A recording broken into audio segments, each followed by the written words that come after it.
I'm going to start off this episode by giving you a quick heads up. You may hear rain sounds in the background, and typically I would avoid recording during rain sounds if possible, but as it turns out, Hurricane Irma has just left Florida and has gone through Georgia and Alabama, and now it's in Tennessee, where I am currently recording this episode. So you're going to hear a little bit of that in the background. Of course, our thoughts are definitely with those of you who are listening from South Florida. I hope that you have stayed safe as this massive, massive storm has come through your area. Thank you so much for listening to today's episode. My name is Jonathan Cottrell. My goal on this show, Developer Tea, is to help you become a better developer. We have these short, focused episodes, typically covering one or two topics, unless it's a longer interview.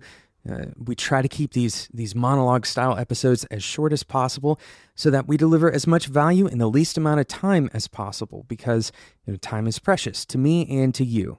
But just because these episodes are short does not mean that they are easy to digest. So I encourage you to take time to think about what we discuss on this episode.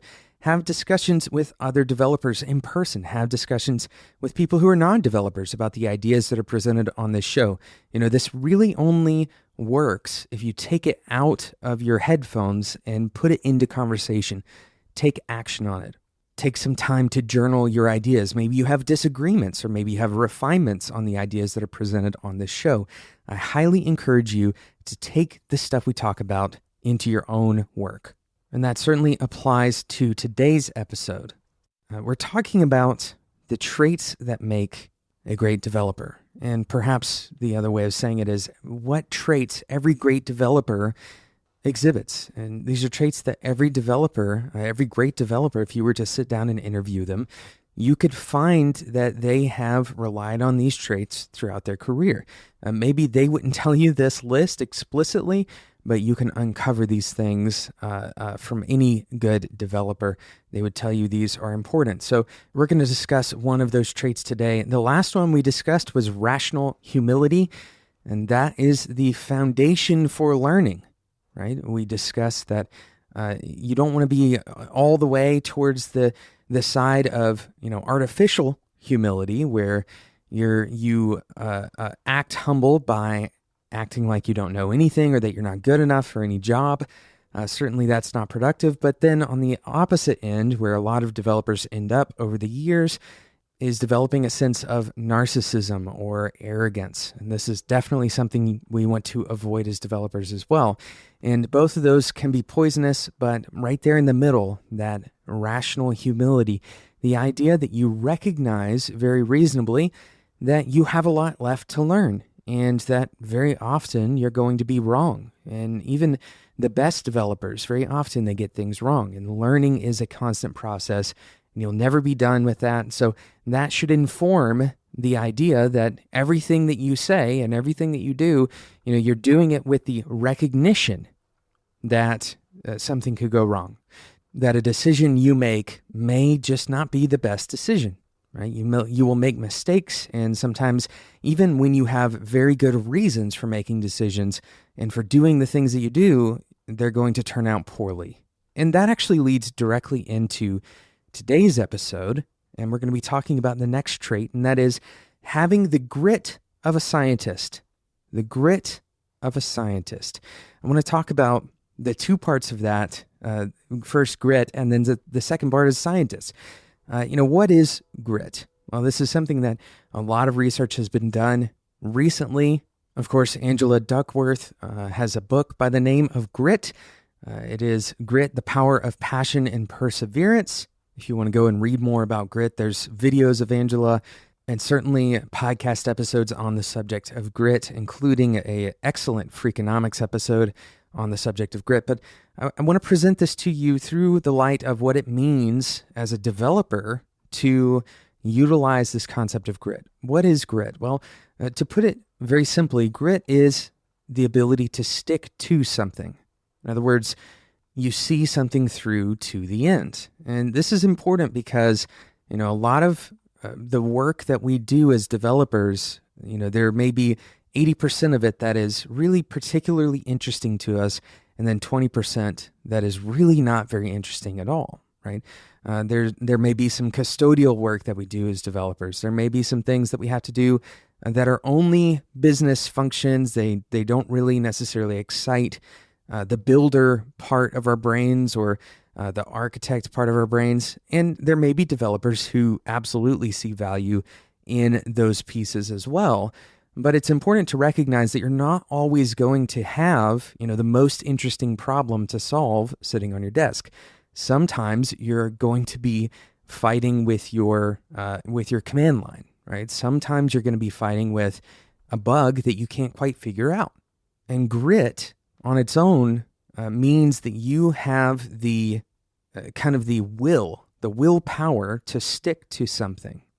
And this also applies to your learning career as a developer. We've discussed this on the show plenty of times before, but the idea that grit is important for your learning career, what this really means is if you choose to move forward, let's say with learning a particular language or new technology of any kind, really, have the grit to see that learning process through.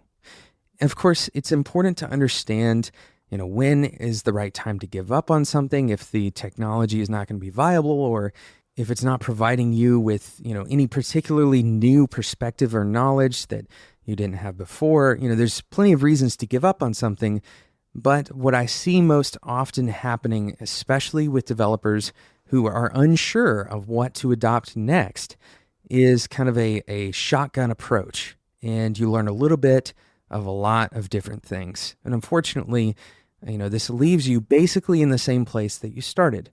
So I recommend against that shotgun learning approach and instead adopting this concept, this gritty concept of sticking to one or two or three things that you learn a little bit deeper, learn a little bit more about. Now, we mentioned that the attribute is not just grit, it is the grit of a scientist. What does that mean? That's what we're going to talk about right after we talk about today's sponsor, Fuse. With Fuse, you can build iOS and Android apps with less code and better collaboration. If you've ever used something like Unity for game development, then you have a little bit of an idea of what Fuse provides for mobile application development. So Fuse 1.0 has launched. They're no longer in beta, and they have Fuse Studio now. It is their new premium editor and workspace for working with Fuse projects. Now, this is included in the professional plan, but most people actually don't need the paid plan, which includes Fuse Studio. The Fuse platform itself and the free plan, they stand firmly on their own. So I highly recommend you go check it out, especially if you are a mobile application developer or if you're interested in becoming a mobile application developer and the tool set has been a little bit daunting to you. I recommend you go and check it out, spec.fm/Fuse, and you can learn more about what Fuse has to offer. Of course, it runs on Mac OS, it runs on Windows as well, and the Fuse installer, it includes everything that you need to get started. So there's no complicated process in getting started up. Go and check it out, spec.fm/Fuse. And you can learn more about the Fuse professional plan. We didn't go into a lot of detail on that, but you can learn more about what that professional plan offers for you when you're ready to upgrade to that. But you don't have to do that to begin with. Spec.fm/Fuse, and it's free to get started. Thanks so much to Fuse for sponsoring today's episode of Developer Tea. So we're talking about grit, and more specifically, we've already talked about grit a little bit. We're talking about having the grit of a scientist as a developer. Now, I want to set this up for you because the idea that most people have in their mind, if they've heard and studied and learned about grit, is this idea that you stick to something until it succeeds. However, there is a reality that developers have to face, and that is the reality of failure.